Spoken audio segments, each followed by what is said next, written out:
Hi folks, join us this evening as we explore the most scandalous kings of the Middle Ages. We won't waste any time getting started. Settle in if you will, and let your mind drift gently across the centuries, back to a time of castles and crowns, of knights and jesters, a time we often romanticize, but which held its own shadows and peculiar customs. Tonight, we'll cast our gaze upon some of the more unconventional monarchs who graced the thrones of medieval Europe. Kings, by their very nature, were often figures of immense power, their whims and desires shaping the lives of millions. And with such unchecked power, sometimes, quite often actually, came a departure from what we might consider conventional morality or behavior. It's a fascinating, if sometimes disquieting, journey into the human heart, particularly when that heart beats beneath a royal robe. Consider, if you will, the early medieval period, a time shrouded in a mist of nascent nation-states and often brutal warfare. During these tumultuous centuries, the lines between personal indulgence and political necessity could blur considerably. We might begin our quiet exploration with figures from the Merovingian dynasty, those long-haired kings who ruled parts of what would become France. Their lives, as chronicled by figures like Gregory of Tours, were often a tapestry woven with threads of ambition, violence, and indeed, a certain kind of carnal abandon that would raise eyebrows even today. Take, for instance, King Chilperic I, a man whose appetite seemed boundless. He was known to have multiple wives and concubines, often discarding one for another with a startling lack of ceremony. A reflection of the era's patriarchal dominance, yes, but also of a personal inclination towards serial relationships.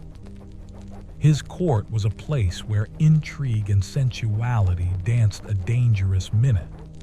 While the concept of perversion itself is a fluid one, changing with societal norms, Chilperic's disregard for marital fidelity and his often brutal treatment of women, even those of high birth, certainly points to a disposition that prioritized personal gratification above all else.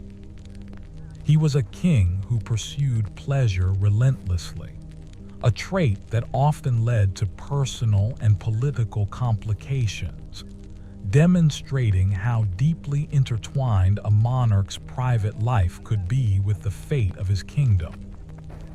Then, as the centuries unfolded, we moved into the High Middle Ages, a period characterized by the rise of scholasticism, grand cathedrals, and more formalized courtly life.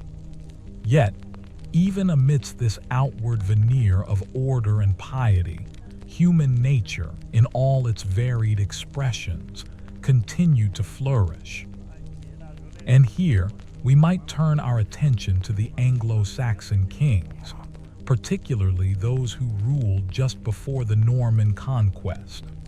While historical records from this far back can be sparse and subject to interpretation, hints emerge of rulers whose personal lives were far from the idealized image of chaste Christian monarchs.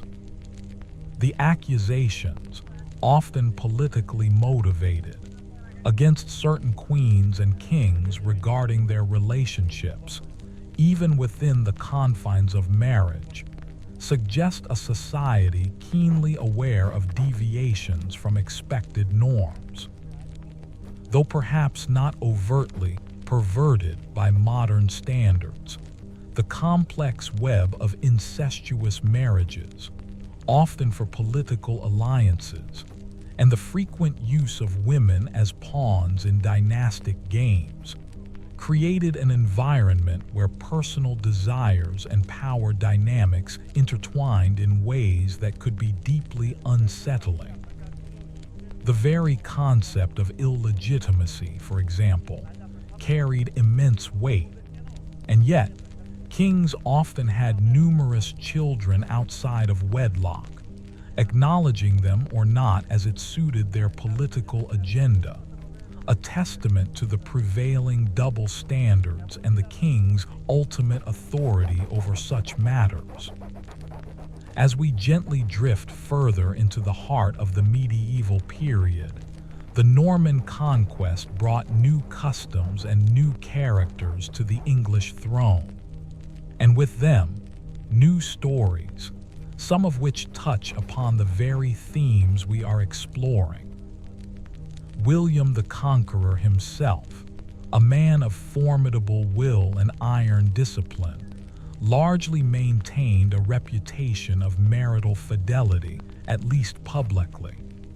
But his descendants, they introduced a fascinating array of personal quirks and behaviors. Take, for instance, King Henry II, a powerful and influential monarch, the first of the Plantagenets.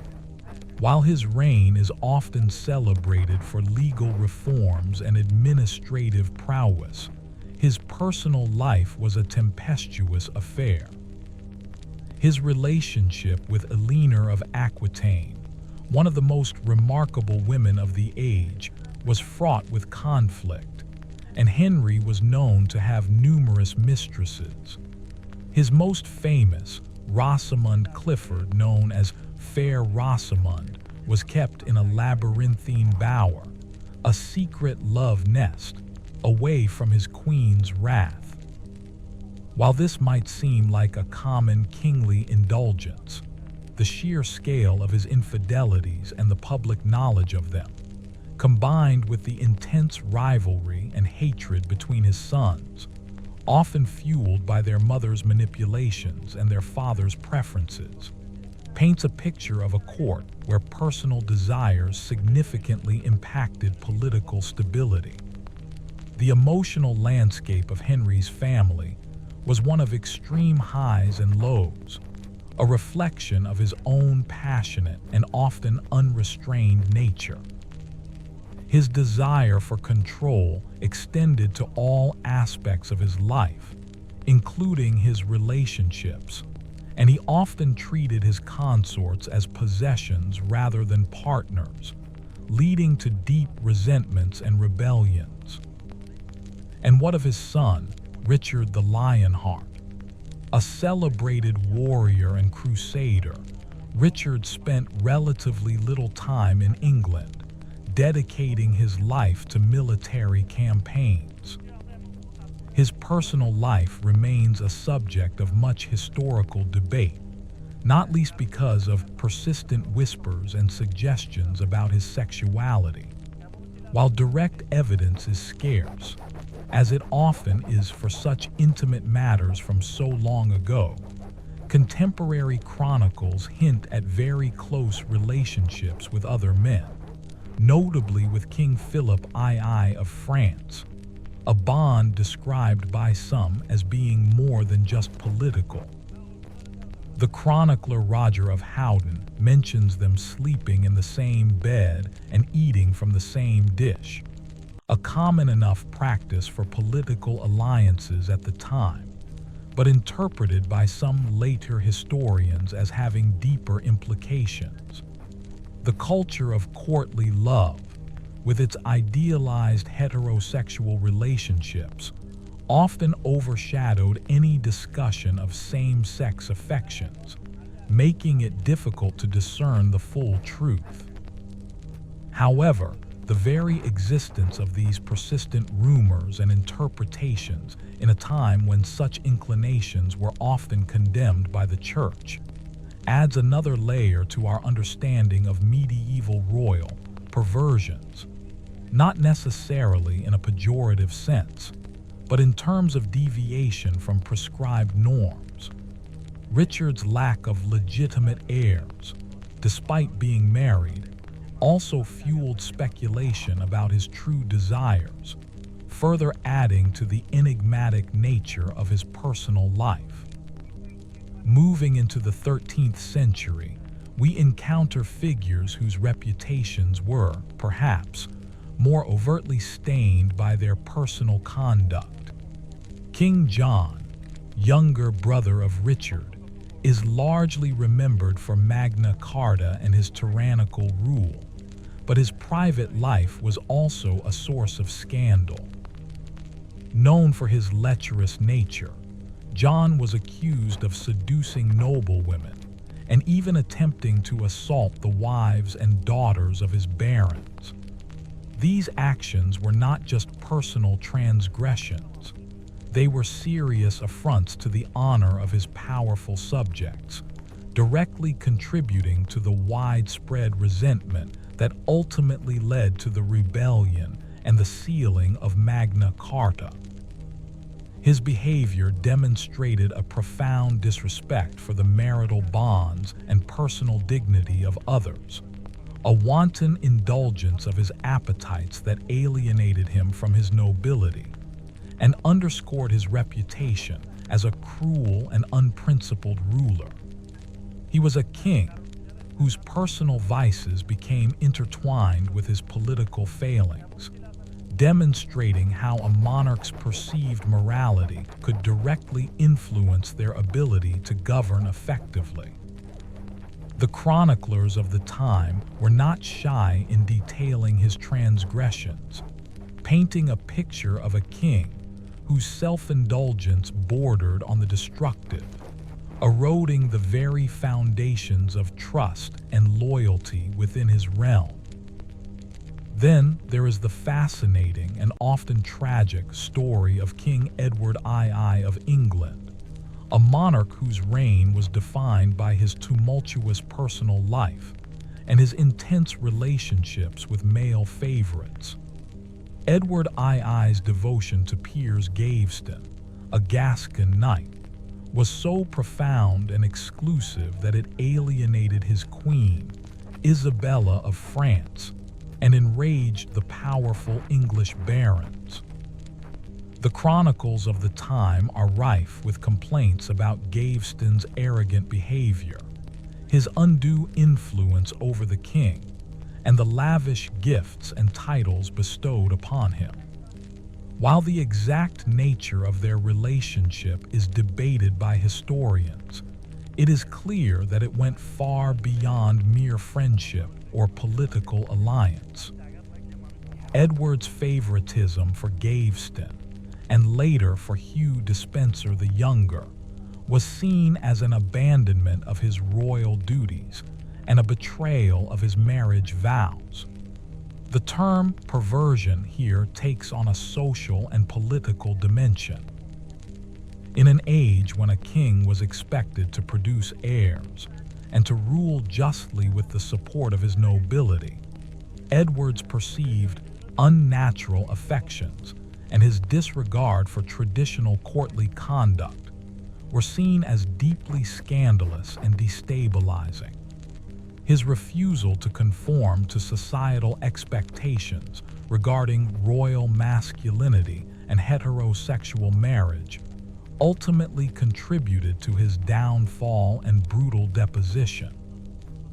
The chronicles describe scenes of public affection between Edward and his favorites, and his apparent indifference to his queen, which deeply offended the sensibilities of the court and kingdom. His story is a poignant example of how personal inclinations, when they clash with rigid societal expectations and the demands of power, can lead to catastrophic consequences. His inability to separate his personal desires from his political responsibilities was his ultimate undoing, a cautionary tale echoing through the centuries. Across the continent, in the Holy Roman Empire, we also find examples of rulers whose personal lives veered into what might be considered unconventional territory. Emperor Frederick II, often called Stupor Mundi, or Wonder of the World, for his intellectual brilliance and cultural sophistication, was a figure of immense complexity. A man of many talents, he was also a passionate hedonist. Frederick maintained a vast harem, a practice more common in the East than in Christian Europe, filled with women of various nationalities, including Saracen women, which scandalized many of his contemporaries. His private zoo, filled with exotic animals, and his fascination with Islamic culture further cemented his reputation as an unconventional, even irreligious, ruler in the eyes of the church. His personal life, marked by numerous children born out of wedlock and a general disregard for strict Christian morality in his private conduct, led to accusations of heresy and debauchery. He was a man who lived life on his own terms, embracing pleasures and curiosities that defied the rigid norms of his era, a testament to his independent spirit, but also a source of constant friction with the papacy and traditional European powers. His court was a vibrant melting pot of cultures and ideas, but also a place where personal liberties were taken to extremes, especially for the emperor himself. Moving northwards into the intricate web of French royalty, we encounter characters whose private lives, though perhaps less dramatically scandalous than Edward II's, still reveal the vast spectrum of human behavior under the crown. The Valois kings, for example, while generally maintaining a more outwardly pious image, still indulged in the pleasures of the flesh with a certain royal impunity. The concept of the royal mistress became almost an institution, often wielding considerable influence and becoming integrated, to some extent, into the fabric of court life. While this might seem less perverted and more a matter of accepted convention for powerful men, the sheer scale of some kings' philandering and the sometimes ruthless way in which they advanced their favorites or secured new romantic conquests speaks to a boundless sense of entitlement. The wives, often foreign princesses, were expected to tolerate these arrangements, embodying the double standard inherent in medieval royal marriages, which were primarily political alliances rather than romantic partnerships. The king's desires, however intense or numerous, were often accommodated, sometimes at great cost to his queen's dignity and the stability of the royal family. Consider the early modern period, just as the medieval era was drawing to a close, and figures like King Louis XI of France, often dubbed the Spider King for his cunning and manipulative nature. While his perversions were perhaps more intellectual and political than purely sexual, his ruthless pragmatism and willingness to use any means, including psychological manipulation and fear, to achieve his ends, showcased a moral flexibility that certainly deviated from idealized kingly virtues. His personal austerity stood in stark contrast to the lavishness of many of his predecessors. Yet his court was still a place of intense intrigue and personal machinations, where even a king's closest advisors could fall from favor with terrifying speed. His calculated cruelty and his enjoyment of wielding power over others, even if not overtly sexual, could be seen as a form of perversion of the kingly ideal, prioritizing his own strategic advantage above all else, even compassion or loyalty. As we slowly turned our attention towards the later medieval period, the concept of monarchy itself became more formalized. Yet the human element, with all its flaws and desires, remained at the forefront. The 100 Years' War, a protracted conflict between England and France, brought forth a new generation of rulers, many of whom were deeply shaped by the brutal realities of war and the immense pressures of leadership. And within these pressures, personal eccentricities and desires could manifest in unexpected ways. For instance, Charles VI of France, known tragically as Charles the Mad, suffered from debilitating bouts of psychosis. While his mental illness is not a perversion in the traditional sense, his erratic and sometimes violent behavior, including episodes where he believed he was made of glass and tried to smash himself, or where he failed to recognize his own family, created a deeply unsettling atmosphere at court. His incapacity led to regencies and power struggles, but also to a strange kind of license for those around him.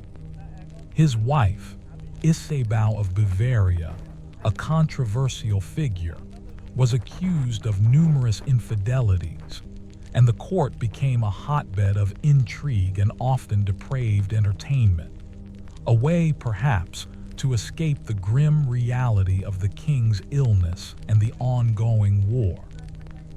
While Charles himself was a victim of his condition, the environment created by his illness allowed for a loosening of moral constraints among those in power, as they jockeyed for influence in a kingdom teetering on the brink. The chroniclers depict a court where self-indulgence and pleasure-seeking were rampant, a desperate attempt to forget the instability and the suffering outside the palace walls. And then we have the Byzantine Empire, a continuation of the Roman Empire in the East, which, while distinct from Western Europe, shared many cultural and political influences. Its emperors, like their Western counterparts, were figures of immense power, and some of their personal lives were equally, if not more, flamboyant. Emperor Justinian I, a towering figure of Byzantine history, whose reign saw the construction of the Hagia Sophia and the codification of Roman law, had a controversial empress, Theodora. Her early life, as described by the scandalous secret history of Procopius, though its veracity is debated, was said to be that of an actress and courtesan, engaged in performances that were considered shockingly explicit even for the standards of the time. While she became a powerful and influential empress, her past was a constant source of gossip and condemnation from her enemies. The very idea of an emperor marrying a woman with such a background and elevating her to such a position of power was considered by many to be a radical departure from established norms, a perversion of imperial dignity. Whether Procopius's account is entirely truthful or a politically motivated smear, it highlights the intense scrutiny and judgment faced by powerful figures whose personal choices deviated from the expected path. The very fascination with her alleged past, even centuries later, underscores the enduring human interest in the unconventional and the scandalous lives of those in power. Let's not forget the many lesser-known, but equally intriguing, figures from various kingdoms and duchies throughout medieval Europe. While the grand narratives often focus on the powerful kings of England, France, and the Holy Roman Empire, every small court had its own share of intrigues and personal dramas. dukes, counts, and even powerful bishops, who, despite their vows, sometimes maintained families and mistresses, often exercised quasi-royal authority within their own domains, and their personal lives could be equally unrestrained.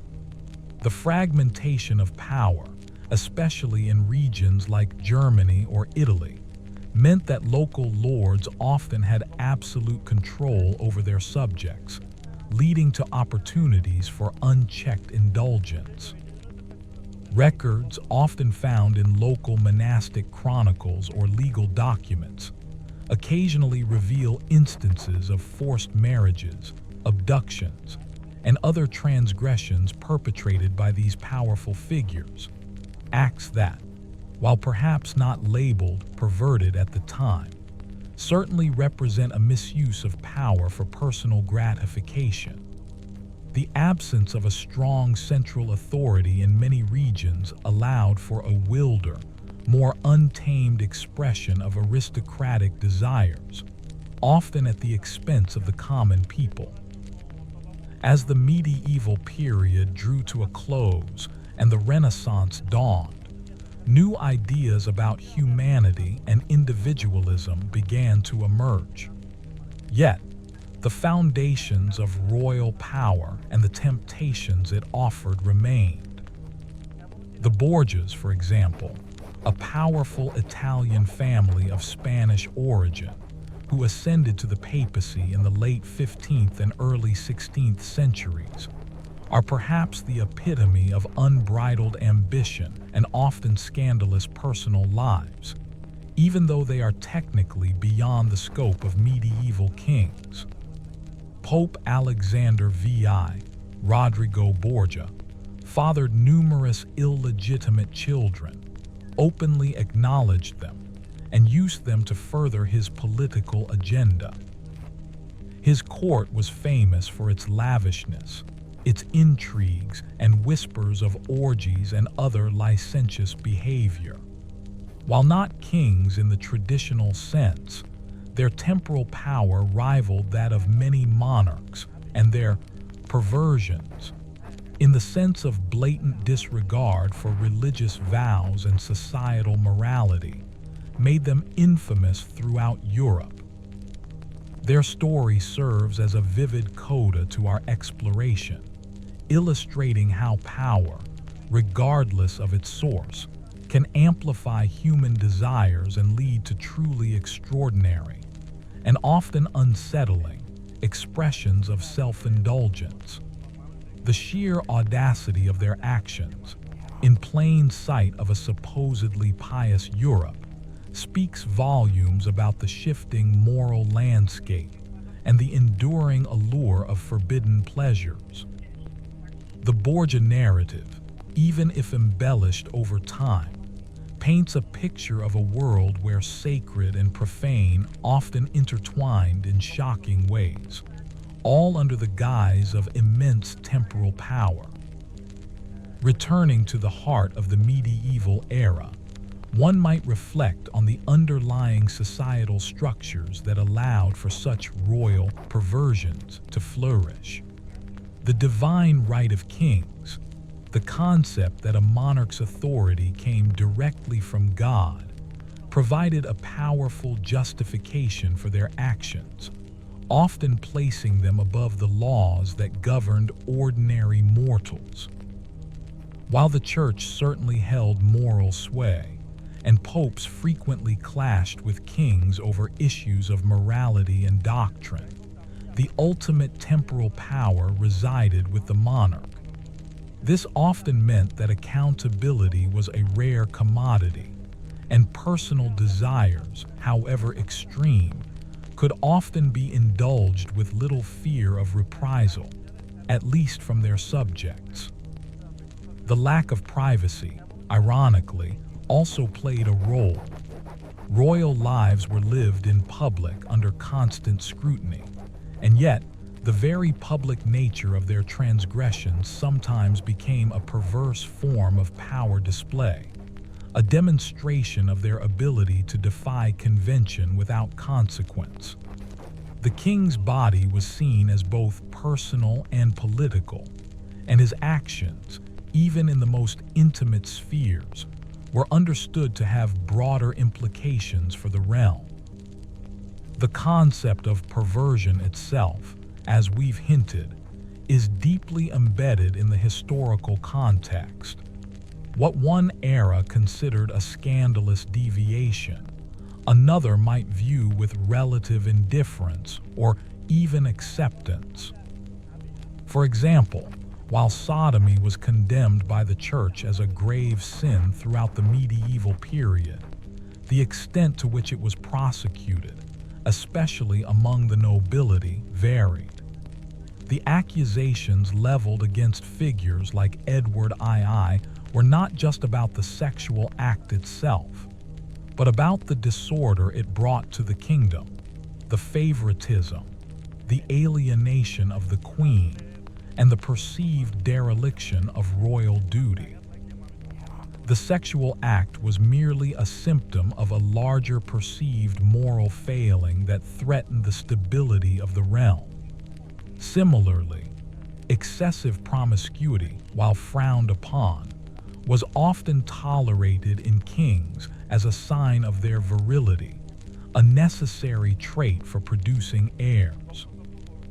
It was only when such behavior became disruptive to the political order, or when it openly defied the church's authority, that it truly became a source of scandal and condemnation.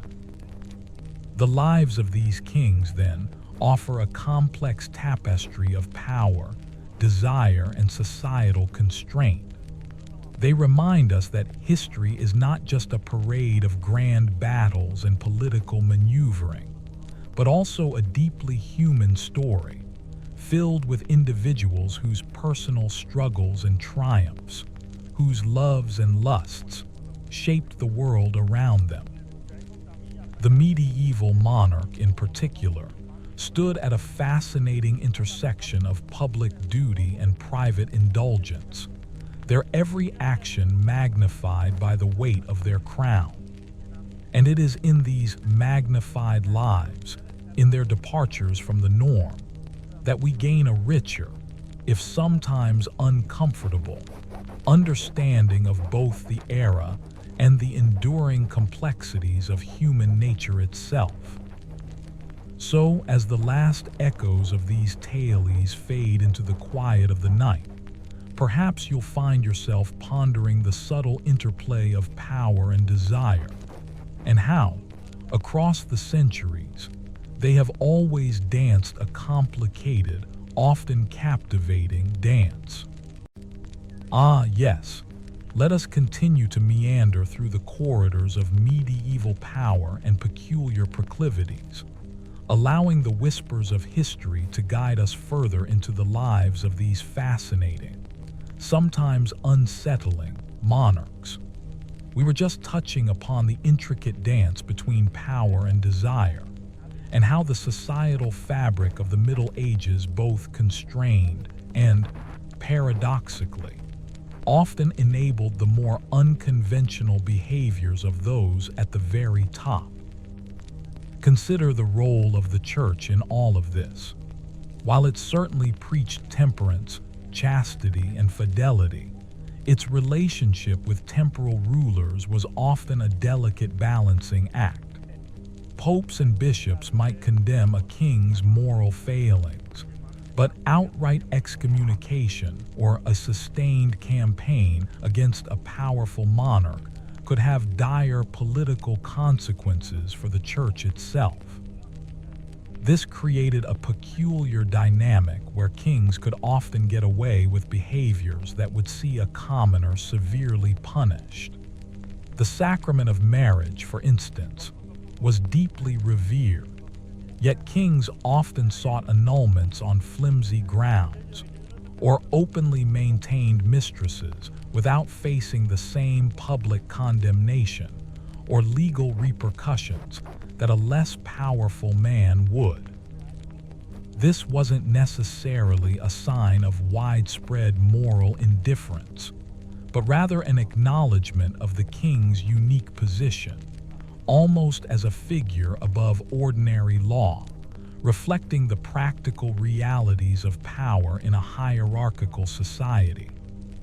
The very definition of perversion could be subtly bent or ignored when it came to a king whose political stability was paramount.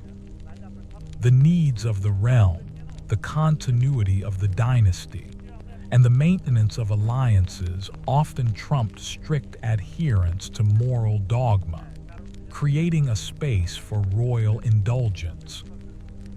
Let us drift back to the early medieval Germanic kingdoms, often characterized by a blend of pagan traditions and nascent Christianity.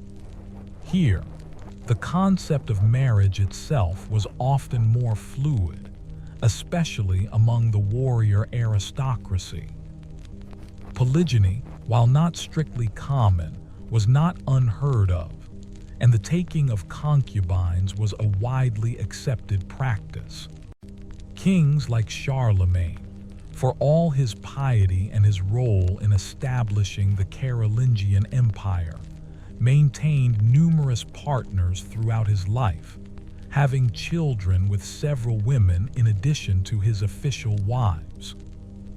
While his chroniclers often glossed over these details or framed them within the context of dynastic necessity, by later medieval standards, such behavior would certainly be viewed as highly unconventional, if not outright scandalous.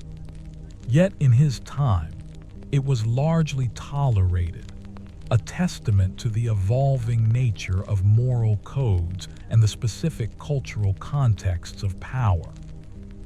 The sheer number of his acknowledged and unacknowledged offspring, and the complex web of relationships, highlights a world where personal desires and procreative imperative merged in ways that often defied later Christian ideals of monogamy.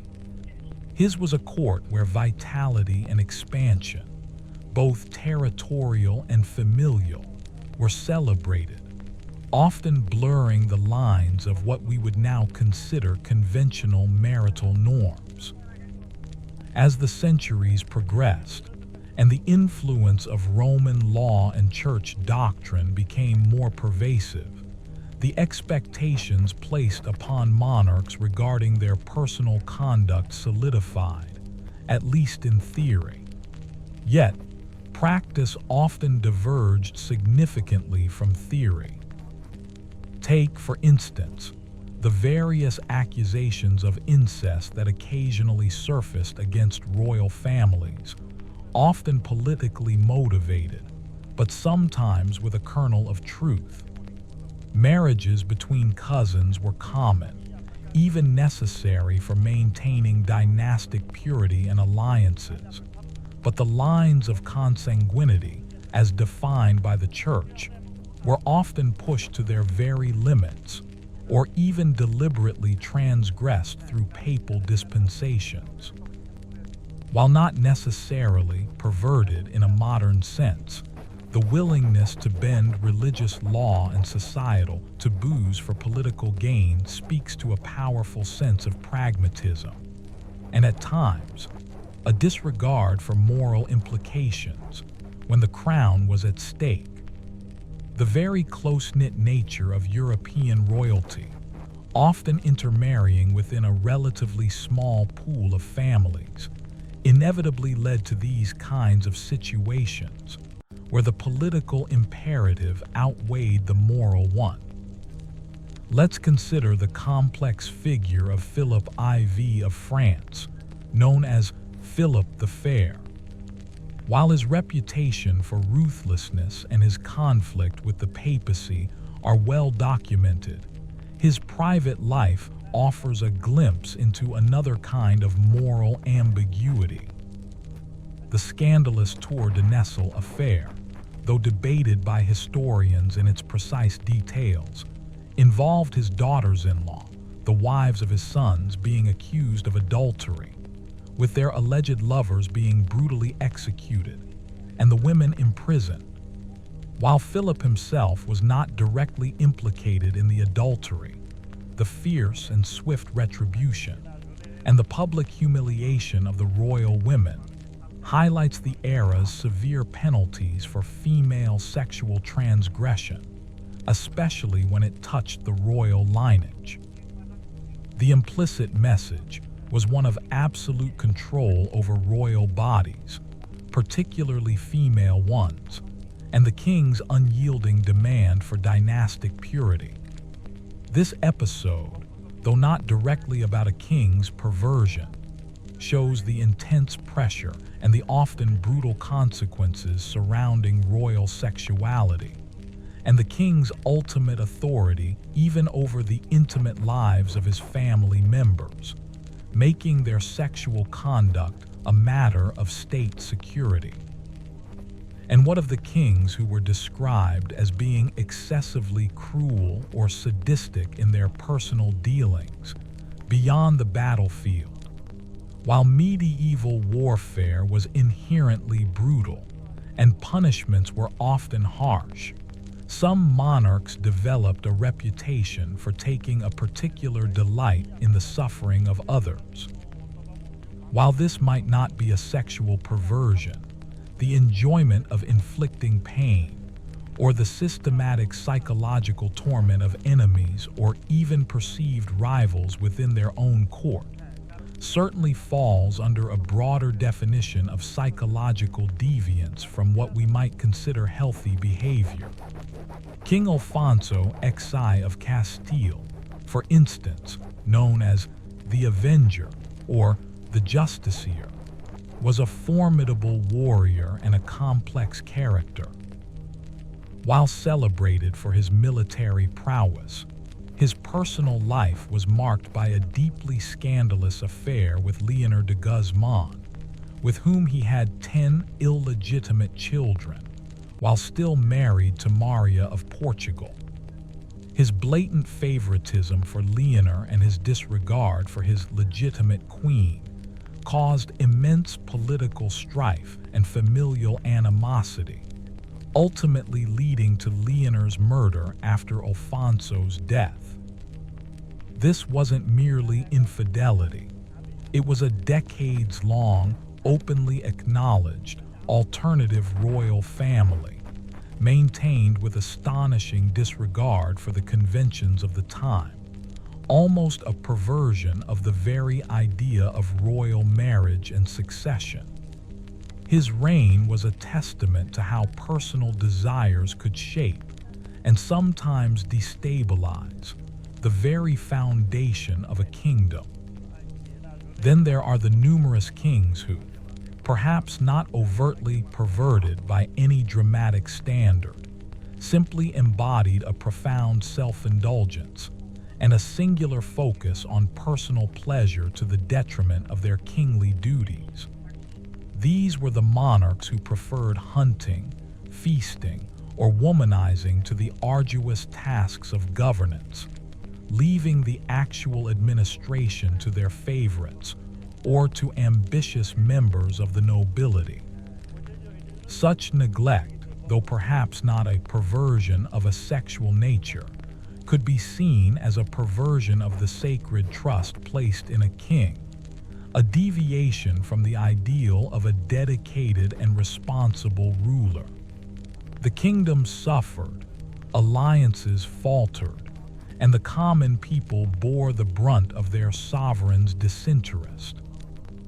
Their personal lives, while not necessarily scandalous in the lurid sense, were often characterized by an extreme form of hedonism and a disregard for the welfare of their subjects, a profound self-centeredness that itself could be interpreted as a moral failing of significant proportion for a ruler.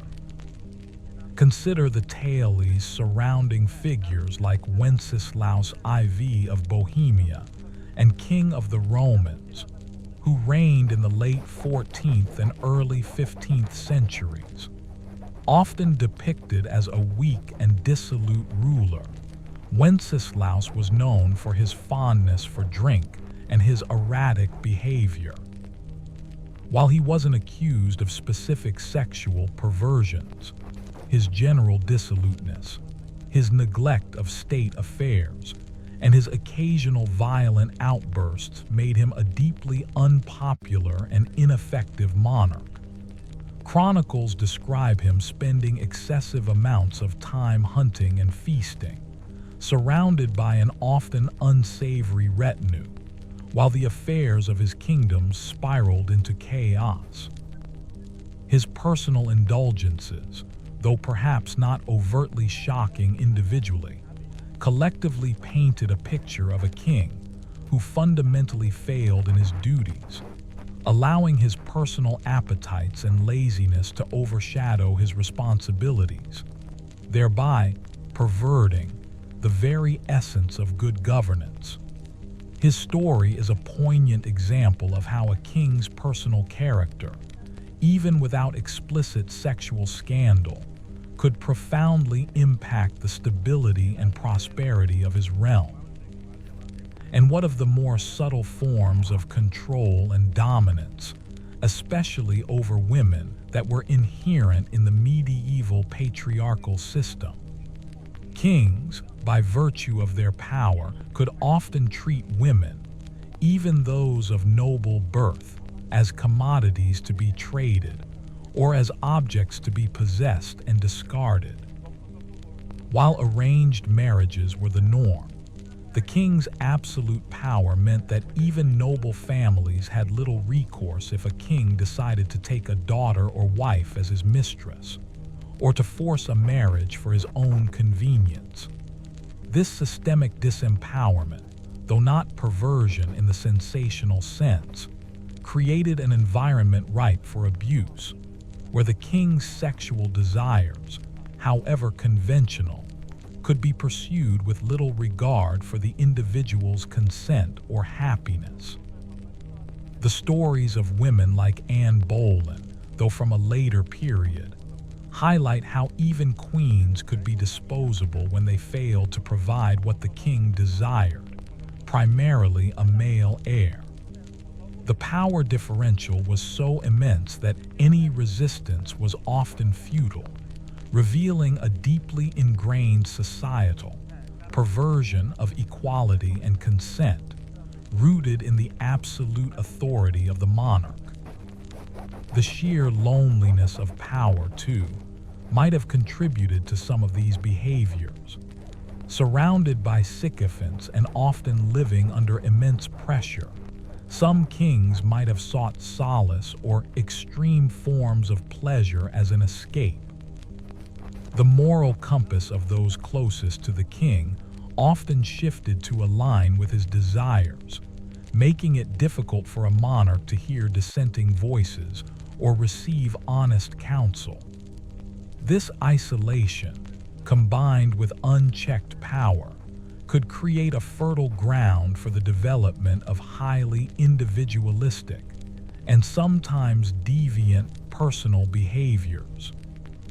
The chroniclers, often writing from within the court or under its patronage, might also have presented a carefully curated version of events, glossing over some transgressions while exaggerating others for political reasons. Deciphering the true nature of these perversions requires careful reading between the lines, acknowledging the biases and limitations of the historical record. As we continue our gentle journey, it's also worth remembering that the medieval world was far more diverse and varied than we often imagine. While we tend to focus on Western European examples, other medieval kingdoms, from the Slavic lands to the Iberian Peninsula, with its complex interplay of Christian, Muslim, and Jewish cultures, had their own unique expressions of power and personal conduct. The Muslim rulers of Al-Andalus, for instance, often maintained vast harems, a practice deeply ingrained in Islamic court culture, which would have been considered scandalous in Christian Europe, but was perfectly normal within their own societal context. While not perverted from their perspective, the clash of cultures and moral codes highlights the relativity of such judgments across different societies and faiths.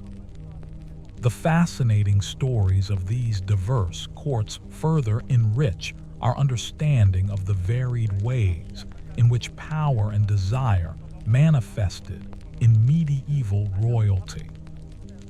Let us pause for a moment to consider the sheer psychological impact of being a king in the medieval era.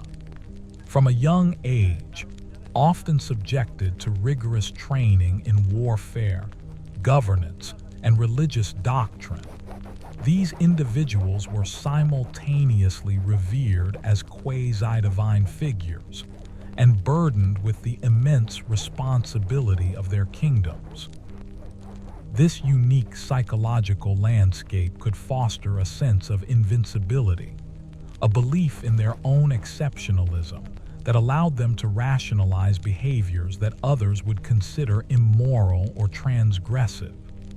The weight of succession, the constant threat of rebellion, invasion, and plague, combined with the lack of effective psychological support, could lead to immense stress, which some might have sought to alleviate through escapism, excessive indulgence, or even cruelty. The sheer burden of kingship, for some, might have literally driven them to acts that we now label as perverted, a desperate coping mechanism in a world of immense pressure and precarious power. The very concept of the body politic, where the king's body was symbolically linked to the health of the kingdom, also played a role. A king's perceived virility and ability to produce heirs was paramount for dynastic continuity. This placed immense pressure on male sexuality, and sometimes, a king's inability to produce male heirs could be seen as a moral failing, or even a divine judgment, leading to desperate measures.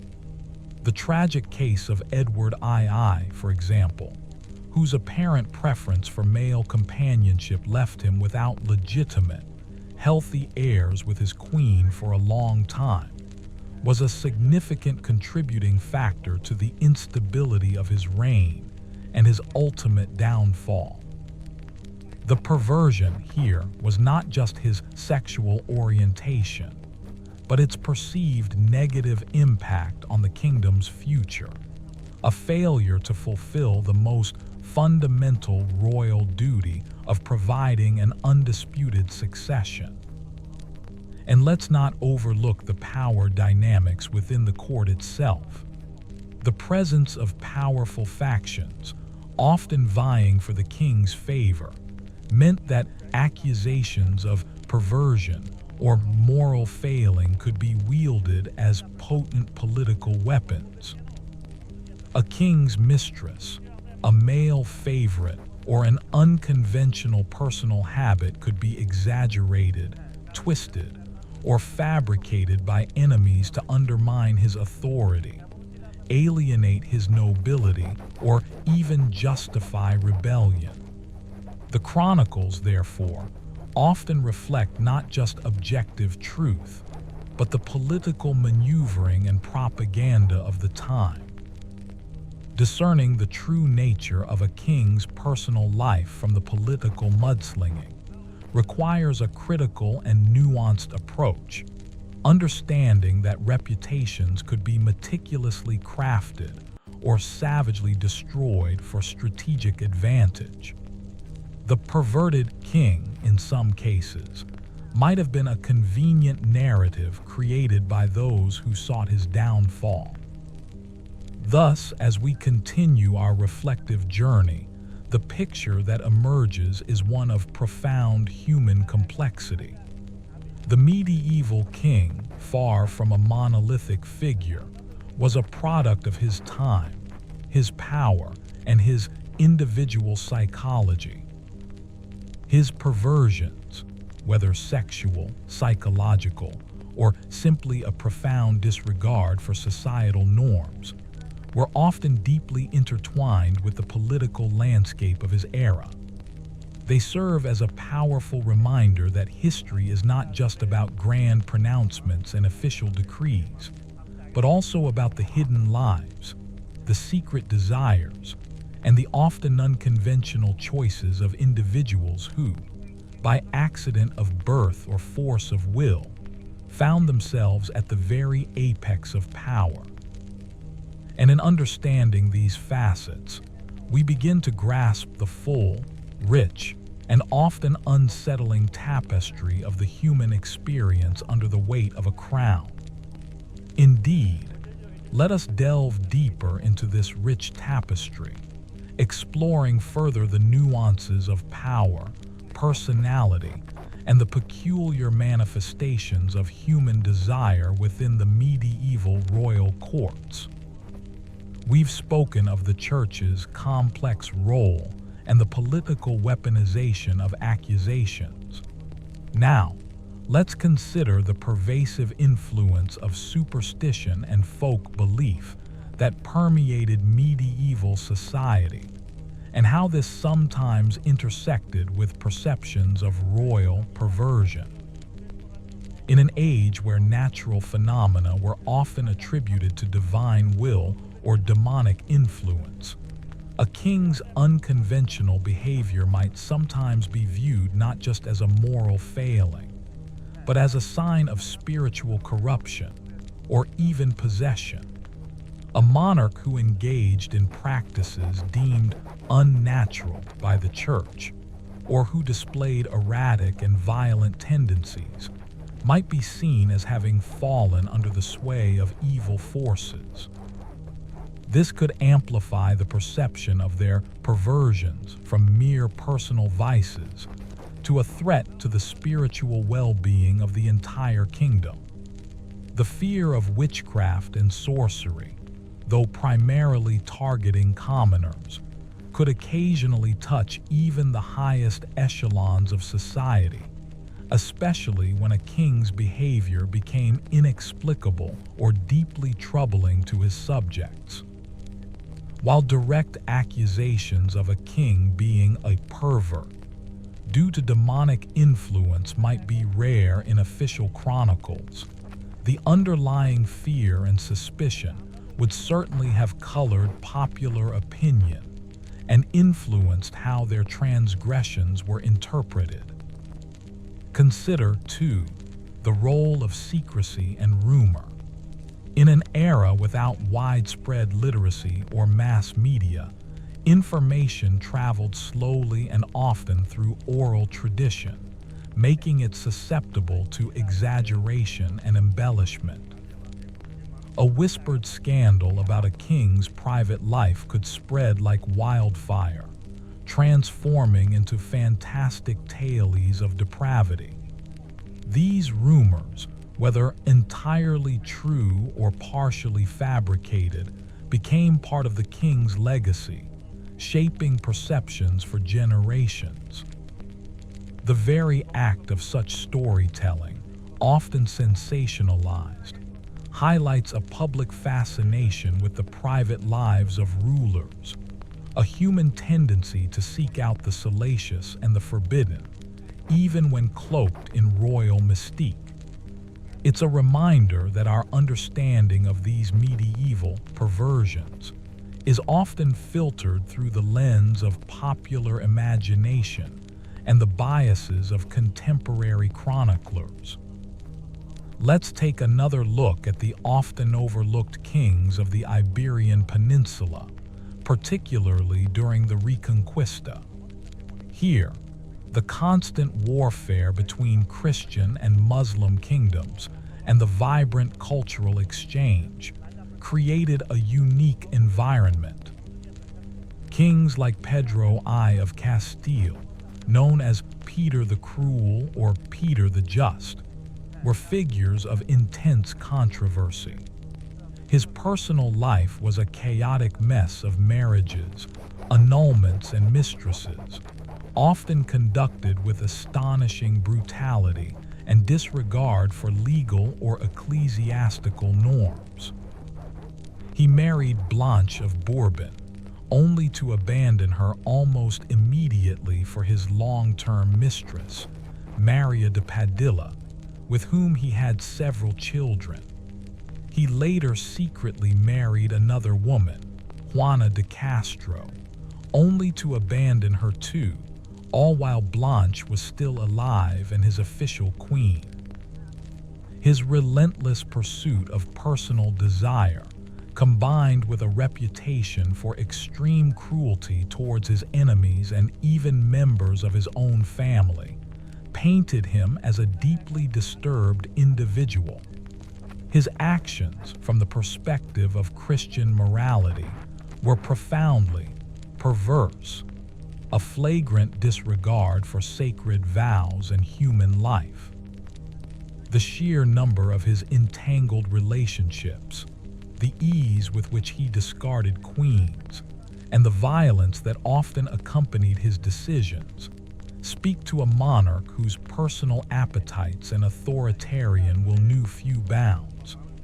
His story is a chilling reminder of how absolute power, when combined with a volatile personality, could lead to a reign defined by both political turmoil and shocking personal depravity.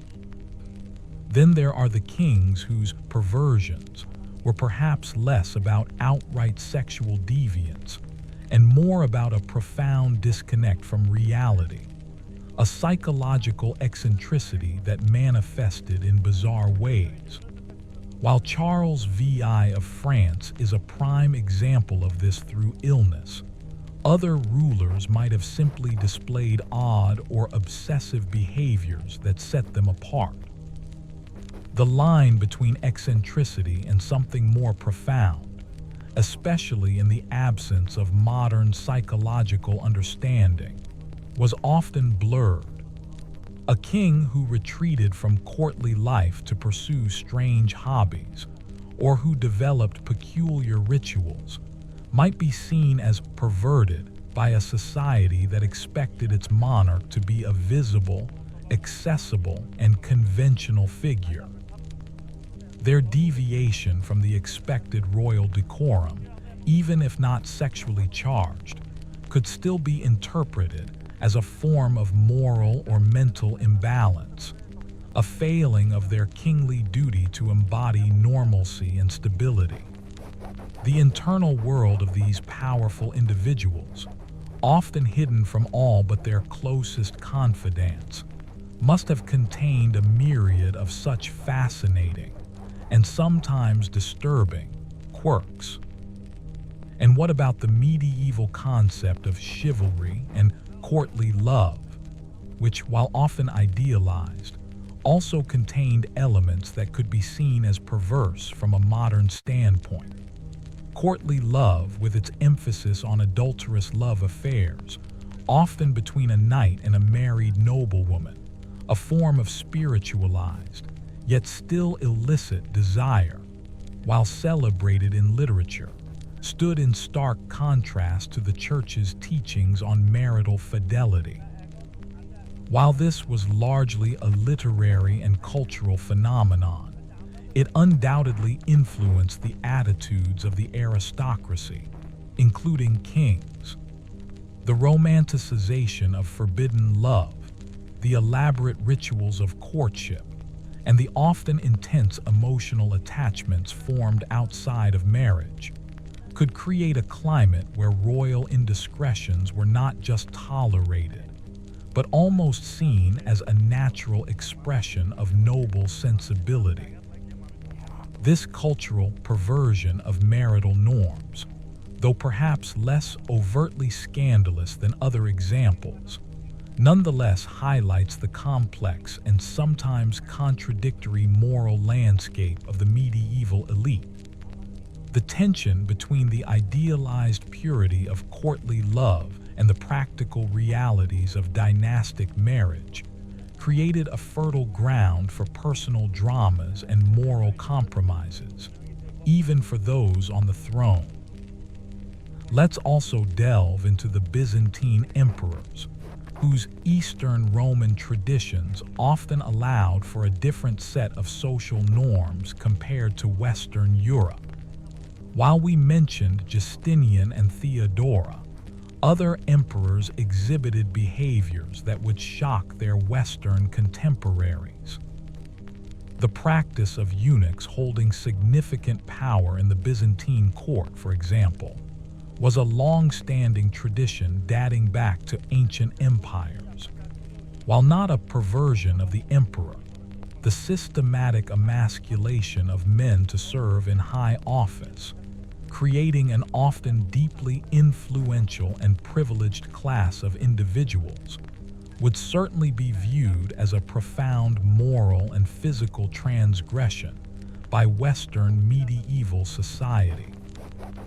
The presence of eunuchs in such intimate proximity to the imperial family, wielding immense political and sometimes even military power, created a unique courtly dynamic that defied Western European expectations of masculinity and power.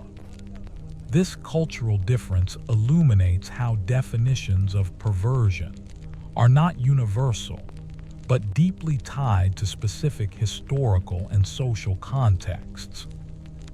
Moving further east to the fringes of medieval Europe, we find realms like Hungary and Poland, whose rulers, though often deeply religious, also sometimes indulged in behaviors that deviated from the norm.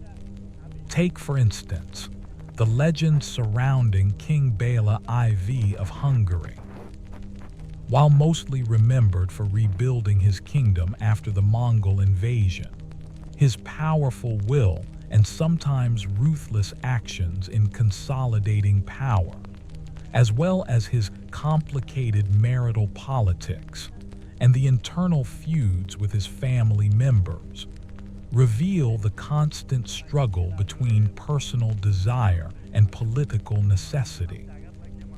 Though not overtly scandalous in terms of sexual perversion, the lengths to which some of these rulers went to secure their dynasty, often through brutal suppression of rivals, forced marriages, and the manipulation of religious authority, show a perversion of justice and compassion for the sake of power. The very ruthlessness required to survive and thrive in these turbulent borderlands could itself be seen as a kind of moral deformation, prioritizing survival and dominance above all else. Consider also the phenomenon of the boy king or the child monarch, who ascended the throne at a very young age. Often surrounded by ambitious regents and advisors, these young rulers were vulnerable to manipulation, and their personal development could be profoundly shaped by the pressures of courtly life.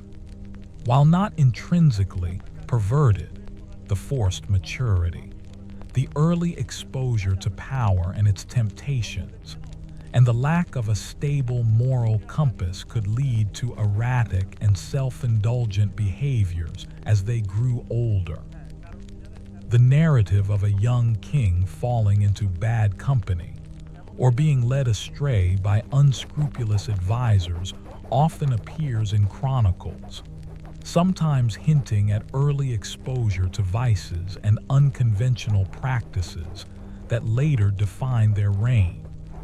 The corruption of innocence by absolute power, even if not sexually explicit, is a poignant form of perversion in itself, a deviation from the natural course of human development.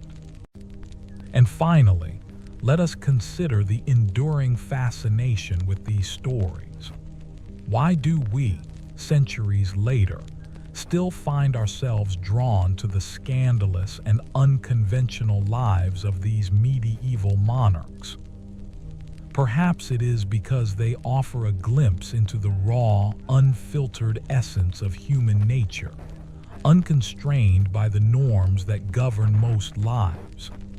Kings were, in a sense, experiments in absolute power, and their perversions were often the extraordinary outcomes of such an experiment. They remind us that even amidst the grandeur of castles and the piety of cathedrals, the human heart remains a complex and often contradictory organ, capable of both immense good and profound depravity. These tales serve not just as historical curiosities, but as timeless reflections on the corrupting influence of unchecked power, the eternal struggle between desire and duty, and the ever-shifting boundaries of what society deems acceptable. They are whispers from a distant past, reminding us of the enduring fascination with the human capacity for both glory and transgression, especially when that transgression occurs under the weight of a crown.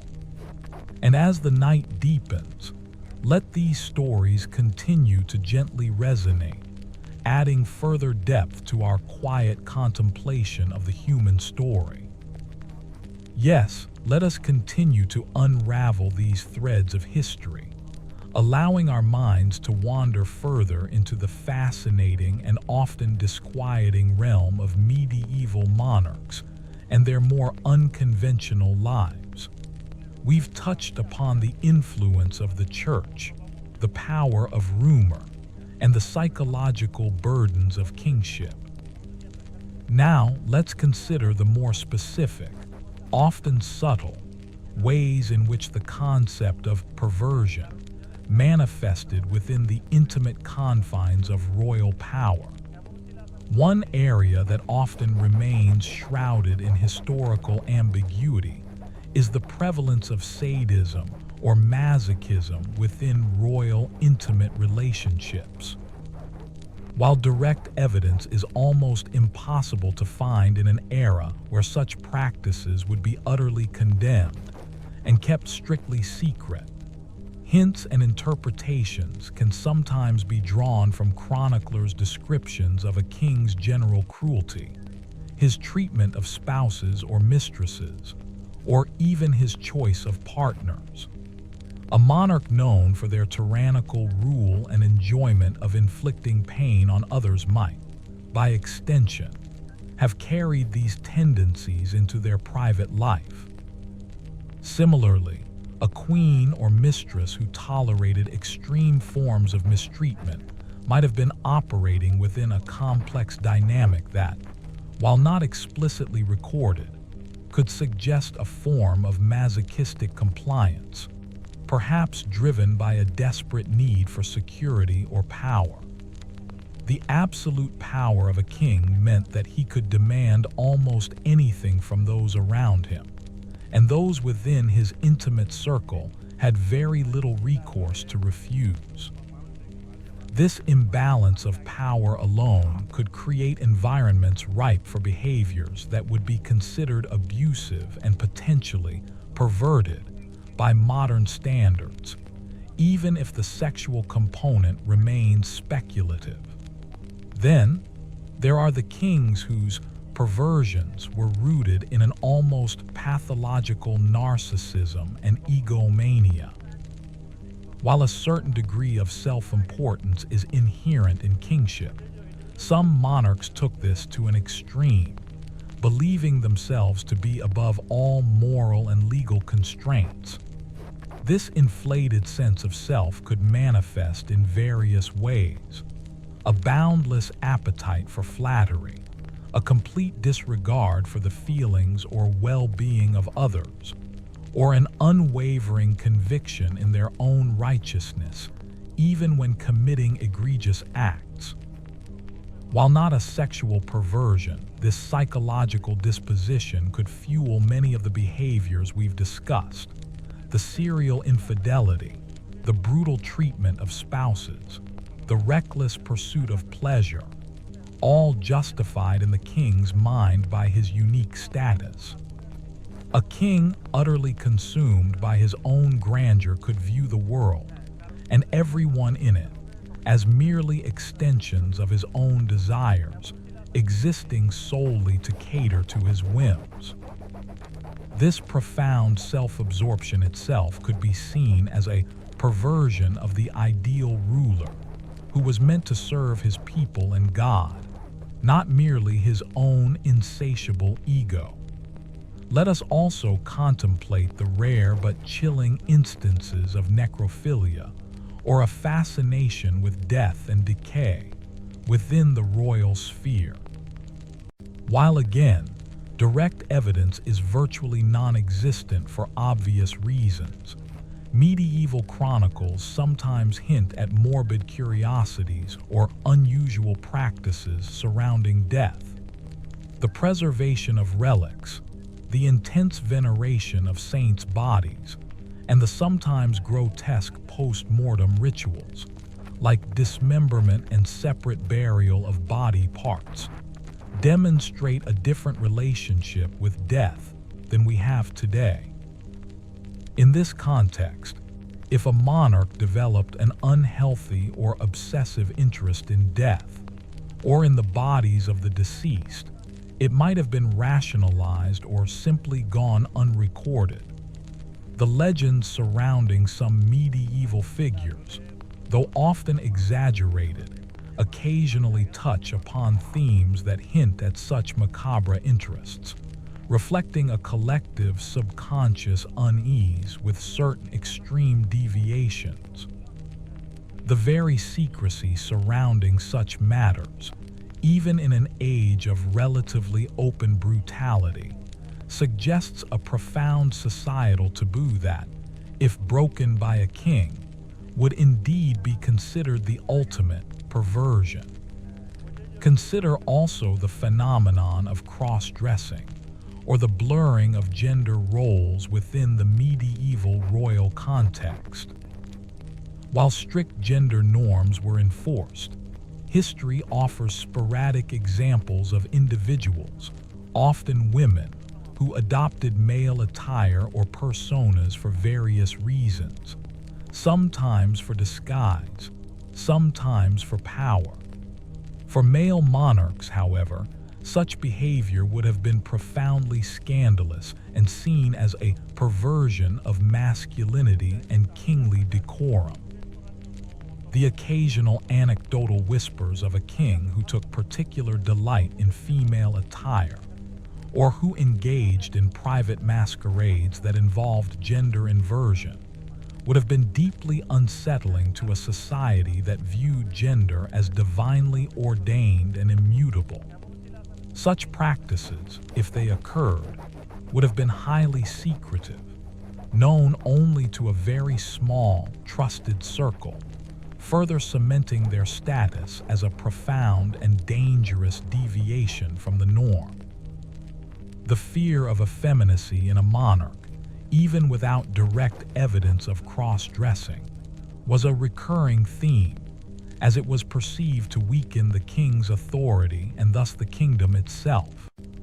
We must also acknowledge the widespread, though rarely explicit, presence of pederasty and other forms of sexual exploitation of younger individuals, particularly boys, within the medieval aristocracy and sometimes even royal courts. While vehemently condemned by the Church, the power dynamics inherent in medieval society, combined with the lack of accountability for the powerful, created opportunities for such abuses. The system of page and squire, where young noble boys were sent to serve in royal or aristocratic households, while intended for training, could also unfortunately place them in vulnerable positions.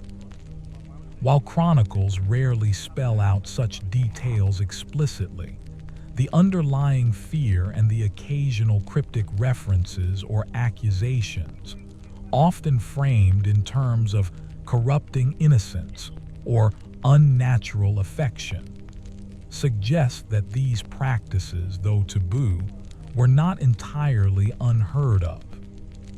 For a king, such behavior would have been a grave perversion of his role as a protector of his subjects, and a moral exemplar. Yet his power could easily suppress any public accusation or punishment, pushing these dark realities into the shadows of history. Let's turn our gaze to the fascinating, yet often brutal world of the Nordic kings, particularly during the Viking Age and the early medieval period.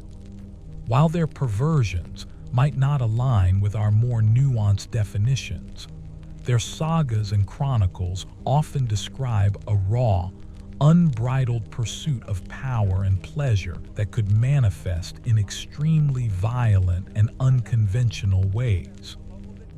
Kings like Eric Bloodaxe or Svein Forkbeard, while perhaps not sexually perverted, displayed a kind of moral perversion in their relentless savagery, their disregard for human life, and their often brutal methods of consolidating power, which extended to their personal lives. Polygamy, concubinage, and the taking of thralls, slaves, often for sexual purposes, were common practices that, while part of their culture, would have been seen as profoundly perverted by the more Romanized and Christianized parts of Europe. The sheer force of their will and their cultural acceptance of such practices highlight the very different moral landscapes of medieval Europe, and how actions deemed utterly transgressive in one region could be mundane in another. And what of the kings who engaged in acts of bestiality, a profound taboo across most cultures and a capital offense in medieval law? Again, direct, verifiable evidence is almost non-existent, but the very existence of laws against it, and the occasional, highly sensationalized rumors that sometimes attach themselves to deeply unpopular or eccentric figures, suggest that the fear of such an ultimate perversion lingered in the societal consciousness. For a king, such an accusation, even if unfounded, would have been utterly devastating, designed to strip him of all legitimacy and demonize him completely. The horror and revulsion associated with bestiality made it the ultimate symbolic perversion, and the mere hint of it could be used as a powerful tool of propaganda to destroy a monarch's reputation. This demonstrates how the boundaries of acceptable behavior and the severity of perversion were sometimes defined by the very acts that were considered beyond the pale of human decency. As we continue to reflect, it becomes clear that the concept of perversion in medieval royalty is not a static one. It shifted and evolved with changing religious dogma, cultural norms, and political necessities. What might have been a source of quiet scandal in one century could become a rallying cry for rebellion in another. The perverted king often became a mirror reflecting the anxieties and fears of his age, embodying a collective unease with unchecked power and the darker aspects of human nature. The lives of these kings are not merely a collection of sensational tales. They are profound historical documents that allow us to glimpse the human condition under the extraordinary pressures of absolute power. They remind us that even the most exalted figures were still human, susceptible to the same desires, flaws, and eccentricities as anyone else, albeit with far greater consequences. The crown, rather than purifying, often amplified these aspects, pushing individuals towards actions that defied the moral and social fabric of their time. And as the night deepens further, let these quiet reflections continue to inform our understanding, adding ever more layers to the rich, complex, and sometimes unsettling narrative of medieval monarchy. Let us continue our quiet journey through the winding paths of medieval history, ever mindful of the delicate balance between power and individual disposition that shaped the lives of these monarchs. We've explored various facets of perversion, from psychological eccentricities to acts that profoundly violated societal and religious taboos. Now, let's consider the subtle erosion of moral boundaries that could occur over generations within a dynasty, creating a familial legacy of unconventional or problematic behaviors. Sometimes, a king's particular perversion wasn't an isolated incident, but part of a broader pattern within a royal lineage. While not necessarily genetic, the environment of the court, the examples set by predecessors, and the ingrained sense of entitlement could foster a particular kind of moral laxity or eccentricity that became almost a family trait. The children of such a monarch, growing up witnessing or being exposed to these behaviors, might then normalize them or even amplify them in their own reigns. This generational aspect adds another layer of complexity, suggesting that some perversions were not just individual failings, but products of a specific dynastic culture.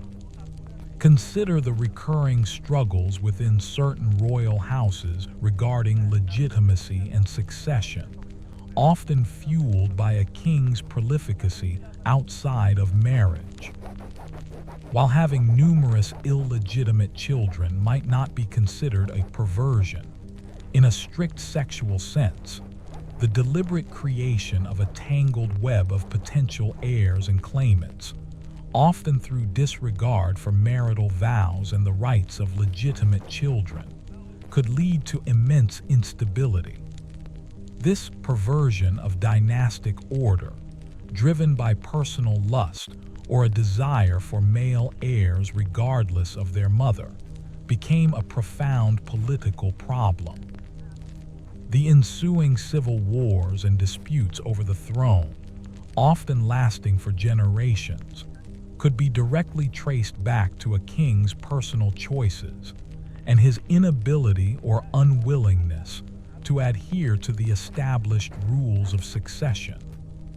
This highlights how a king's seemingly private sexual life could have devastating, long-term public consequences for the entire realm. Let us also reflect on the impact of disease and infirmity on royal behavior, particularly when these conditions affected the mind. While we discussed Charles VI, other kings might have suffered from less dramatic but still debilitating ailments that altered their personality or judgment. Chronic pain, neurological conditions, or even lingering effects of infections could have led to irritability, paranoia, impulsive actions, or a heightened state of pleasure-seeking as a form of self-medication. In an era without advanced medical understanding, such behaviors might have been interpreted as moral failings or perversions, rather than symptoms of an underlying illness. A king lashing out in anger, displaying unusual sexual appetites, or retreating into melancholia could be seen as morally corrupt, when in reality, they were struggling with their own physical and mental health. This historical blind spot makes it even more challenging to judge the true nature of some royal perversions, forcing us to consider the biological and psychological factors that were utterly opaque to medieval observers. And what about the medieval fascination with monsters and the grotesque, often depicted in marginalia of illuminated manuscripts or in architectural carvings. This cultural current, though seemingly unrelated, sometimes intersected with perceptions of royal perversion. A king whose behavior was seen as truly abhorrent or unnatural might be metaphorically or even literally, in propaganda, associated with monstrous figures, signifying his deviation from humanity. The idea that moral depravity could manifest physically, leading to deformity or illness, was also prevalent. While typically applied to commoners, a particularly despised king whose life was riddled with perceived perversions might face whispers that his physical ailments or the misfortunes of his kingdom were a direct result of his moral corruption, a divine punishment for his transgressions. This symbolic connection between internal perversion and external monstrosity adds a fascinating, albeit grim, dimension to our understanding. Let's turn our attention to the kings who, through their excessive extravagance and profligacy, could be seen as perverting the economic stability of their kingdoms for personal indulgence. While not a sexual perversion, the squandering of royal treasuries on lavish banquets, opulent clothing, ostentatious gifts for favorites, or endless construction projects, to the detriment of state finances and the welfare of the people, represents a profound moral and economic deviation from responsible governance. Such kings, driven by a boundless desire for luxury and self-aggrandizement, often plunged their realms into debt, necessitating heavy taxation and widespread suffering among their subjects. This perversion of economic responsibility, prioritizing personal gratification over collective well-being, led to widespread resentment and often rebellion, demonstrating that a king's moral failings could extend far beyond the bedroom. Their desire for endless luxury, to surround themselves with beauty and pleasure, sometimes at any cost, speaks to a psychological need for constant stimulation and validation that could warp the very fabric of their kingdom. Consider, for example, the various accusations of simony and nepotism leveled against certain kings and powerful figures within the church. While these are primarily ecclesiastical perversions, the buying and selling of church offices, and the favoritism shown to family members, they often had direct royal involvement. Kings frequently sought to control bishoprics and abbacies, installing their own favored and often unqualified candidates, sometimes for monetary gain or to solidify political alliances. This perversion of spiritual office for temporal power and personal enrichment was a constant source of conflict between secular and ecclesiastical authorities. For a king to exploit the sacred for profane ends was considered a grave sin, a distortion of divine order for worldly gain, and thus a profound form of moral perversion in the eyes of many. And then there is the pervasive medieval belief in prodigies and omens. A king whose reign was marked by unusual natural phenomena, comets, eclipses, severe weather, or by personal misfortunes, such as a succession of stillbirths or the death of legitimate heirs, might find these events interpreted as divine judgment for his perversions or moral failings. While we now understand many of these events as natural occurrences, in the medieval mind, they were often seen as direct messages from God, indicating a king's unworthiness or the sinful nature of his court. This added a layer of profound existential dread to any perceived royal perversion, transforming personal transgressions into potential cosmic calamities that threatened the entire kingdom. The anxiety surrounding such omens undoubtedly influenced how a king's moral life was viewed and judged by his subjects. The lives of these kings are not just tales of individual vice, but reflections of a complex medieval worldview where morality, power, and the supernatural were deeply intertwined. Their perversions, whether real or imagined, served as powerful narratives through which society grappled with its own fears, its own understanding of justice, and its own vision of what it meant to be a good ruler. The very act of identifying and condemning these transgressions helped to define the boundaries of acceptable behavior, even if those boundaries were often blurred for the monarch himself. And as our quiet reflection draws to a close, let these intricate stories linger, reminding us of the enduring human fascination with the extraordinary lives lived under the weight of a crown, and the myriad ways in which power can both elevate and corrupt the human spirit. The whispers of history continue to echo, inviting us to ponder the depths of human nature, forever captivated by the kings who dared to stray from the path. All right then, let us gently bring this expansive journey to a conclusion. As the shadows lengthen and the last embers of our historical exploration begin to dim, we have traversed centuries and kingdoms, examining the intricate ways in which power, personality, and societal norms converge to shape the perception and reality of perversion among medieval monarchs. Let's gather these final threads, reflecting on the lasting impressions left by these unconventional rulers and the nature of their legacy. One final area worth considering is the sheer hypocrisy that often underpinned the condemnation of royal perversions.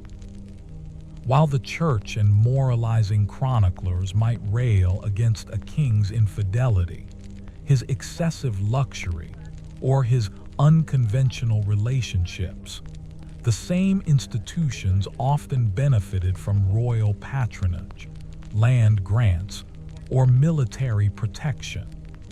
This created a tension where moral condemnation often had to be carefully balanced against political necessity. A powerful king, even a perverted one, was often preferable to a weak or absent one, especially in times of war or instability. This pragmatic acceptance, despite moral qualms, reveals a subtle but pervasive perversion within the very systems designed to uphold morality, where expediency often trumped principle. The selective enforcement of moral codes, stricter for the commoner than for the king, was itself a kind of institutional perversion of justice and fairness. Then there is the concept of escapism through extreme behaviors. The life of a medieval king, for all its grandeur, was often one of immense pressure, constant vigilance, and often profound isolation. The weight of governance, the demands of warfare, the anxieties of succession, and the ever-present threat of rebellion or assassination could be overwhelming. For some monarchs, perversions might have served as a form of escape, a release from the crushing burden of their duties. Excessive feasting, relentless hunting, womanizing, or even more extreme forms of pleasure-seeking could be a way to momentarily forget the stresses of the crown, a desperate attempt to find solace or distraction in indulgence. While not excusing their actions, this psychological perspective helps to frame some royal perversions, not merely as acts of malice, but as complex coping mechanisms, however destructive, in response to an extraordinarily demanding role.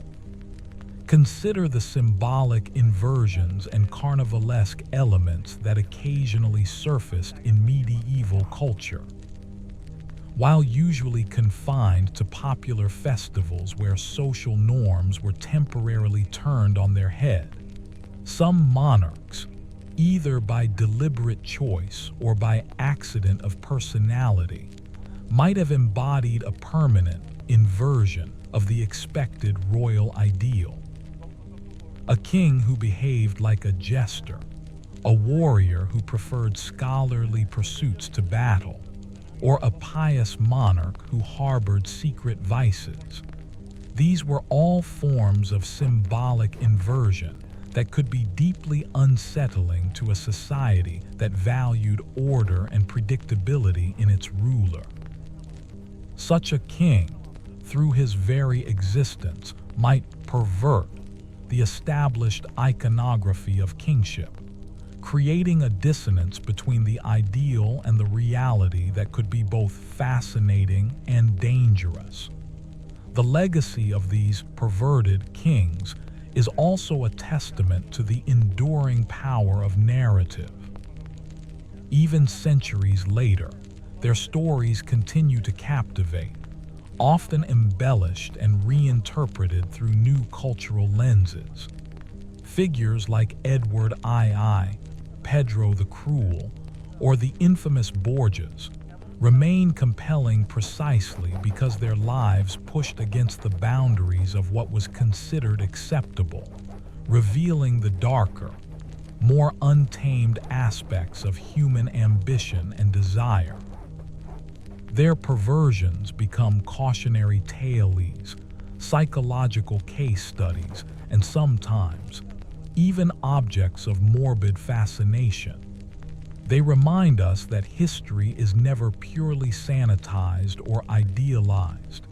It is a human endeavor, fraught with all the imperfections, desires, and transgressions that define our species. As we conclude, let us remember that judging medieval monarchs through a purely modern lens can be misleading. The term perversion itself is subjective and culturally relative. What we perceive as a profound deviation from the norm might have been, in its original context, a calculated political maneuver, a tolerated eccentricity, or even a misunderstood symptom of illness.